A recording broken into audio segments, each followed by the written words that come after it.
هذا الموضوع ينضم إلي في الاستوديو السيد أحمد سالم عضو الائتلاف الأوروبي للديمقراطية وحقوق الإنسان.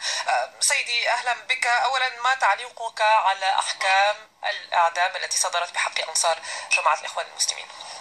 أنا لن أجد تعليق أقرب من الذي قاله أسعد طه اليوم، أن حكم الإعدام مكفول لكل مواطن في مصر، وأنا سأضيف إليه أنه مكفول إما بالقتل برميا برصاص على أيدي الشرطة، أو ذبحا على أيدي البلطجية، أو بالقضاء الذي يعتبر الآن أداة في إيد السلطة الحاكمة.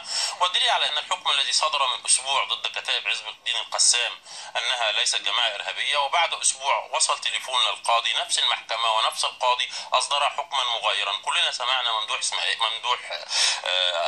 اللواء ممدوح شاهين وهو يتصل بالنائب العام لتغيير أحكام القضاء. نحن في حالة لا دولة لا مؤسسات، رجل يدفع الجميع إلى العنف يجر البلد إلى حرب أهلية. نحن أمام مأساة حقيقية. القضاء الذي كان ملاذا للمظلومين أصبح اليوم أحد وسائل القمع لتثبيت حكم الجنرال في مصر، والدليل على ذلك هو حكم البراءة الذي صدر ضد كل رجال مبارك. سيد أحمد سالم، التهم التي وجه بموجبها القضاء المصري حكم الإعدام بحق أنصار جماعة الإخوان المسلمين هي تهم واضحة، تهم قتل وتمثيل بجثث رجال شرطة. أليست هذه التهم كافية للحكم بالإعدام على الإخوان؟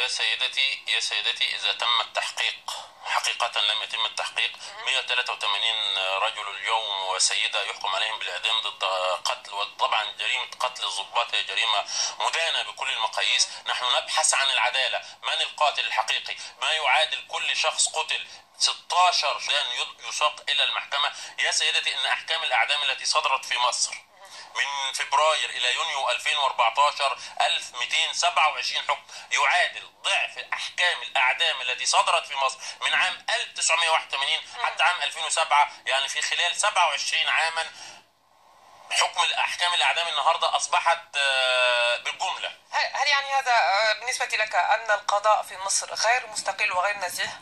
ليس لي للجميع. لم يجد قضاء في مصر. رئيس المجلس الاعلى للقضاء كان بجوار السيسي يوم 3/7 عندما قام بانقلابه على اول رئيس شرعي في مصر. الرئيس الاعلى اليوم بنسمع شبهات وتربيطات واتصالات ونائب عام يزور بنفسه. وهذا ما كان يقال يعني حتى في عهد مرسي القضاء لم يكن مستقل، حتى في يعني هي تهمة تلصق بالقضاء كلما يتغير رئيس الجمهورية في مصر. لا علاقة له بالرئيس. انا اتكلم على القضاء. اذا كنا نتكلم على القضاء لا علاقة بالسيسي. السيسي يجر البلد لحرب أهلية. السيسي بالأمس يطالب ضباطه بالصقر في أي قانون في أي دولة هذا يا سيدتي. ثانيا يعني يلفت انتباه التوقيت. اليوم في 2/2 ذكرى موقعة الجمل يصدر الحكم على الثوار في مصر. ليلة 25 يناير الحكم ببراءة جمال مبارك. هذه التوقيت مقصودة، هذه التوقيتات مقصودة، ليس مقصود بها المدانين، مقصود بها الثورة المصرية. عفوا، أنت تقول السيسي يجر البلاد إلى حرب أهلية. ليست مصر في مواجهة خطر الإرهاب الآن، خصوصا بعد ما حدث في العريش منذ يومين فقط لا غير، يعني هجمات من نوع ثقيل. عندما تستمع إلى خطاب وأنا برد على حضرتك، من ضد الإرهاب؟ أنا أول ناس ضد الإرهاب. أنا ضد إرهاب السيسي وضد إرهاب أي شخص يقتل أي ضابط وأي مدني وأي سيدة وأي امرأة. يا سيدة السيسي بالأمس بيطالب أنصار وزير الدفاع صبحي صدقي طلب المصري في حماية المؤسسات. دي مش دعوة على حرب أهلية في مصر. نحن نحافظ على الدولة وعلى الوطن. هذا الرجل خطر على الوطن والمنطقة أكثر من هتلر على أوروبا، ويجب العالم أن يوقف هذا الرجل أمام خطر. شكرا لك السيد أحمد سالم عضو الائتلاف الأوروبي للديمقراطية وحقوق الإنسان على حضورك في الاستوديو.